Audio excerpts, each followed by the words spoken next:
नमस्कार. स्वागत आहे तुमचं आपल्या यूट्यूब चॅनल सोनाली रेसिपीजमध्ये. तर आजची खास रेसिपी आज आपण बनवणार आहे. खूपच टेस्टी आणि खूपच सोपं, अतिशय गुणकारिक असलेलं बेलफळाचं ज्यूस. स्पेशली ज्या लोकांना पित्ताचा त्रास होतो, त्या लोकांसाठी हे ज्यूस तर खूपच फायदेशीर ठरणार आहे.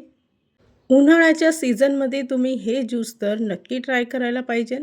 चला तर मग या रेसिपीसाठी लागणारे संपूर्ण साहित्य व कृती पाहून घेऊ. उन्हाळा विशेष बेलाचं ज्यूस बनवण्यासाठी किंवा बेलफळाचं सरबत बनवण्यासाठी इथे आपण एक मोठं बेलाचं फळ घेतलं आहे. आतल्या बाजूने जेवढं सॉफ्ट आणि नरम याचा गर असतो, वरच्या बाजूने तेवढंच कडक हे फळ असतं. तर हे फळ आधी फोडून घ्यायचं आहे. चमच्याच्या साहाय्याने याचा गर काढून घ्यायचा. अगदी सहज निघतो.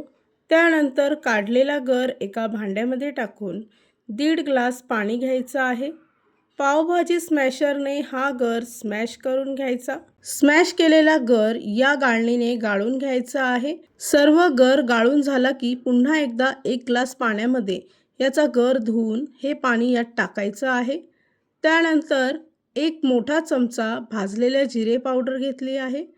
त्याचबरोबर 4 मोठे चमचे गूळ पावडर घ्यायची आहे. एक छोटा चमचा काळं मीठ घ्यायचं आणि मिश्रण मिक्स करून घ्यायचं आहे. इथे तुम्ही पाहू शकता की ज्यूस चांगला घट्टसर तयार झाला आहे. एवढ्या क्वांटिटीमध्ये साधारणतः 10 ग्लास ज्यूस तयार होतो. त्याचबरोबर इथे एक लिंबाचा रस घेतला आहे.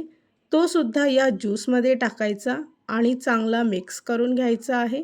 या रेसिपीसाठी लागणारे संपूर्ण साहित्य व कृती मी तुम्हाला डिस्क्रिप्शन बॉक्समध्ये दिले आहेत. तर तुम्ही तिथे जाऊन चेक करू शकता.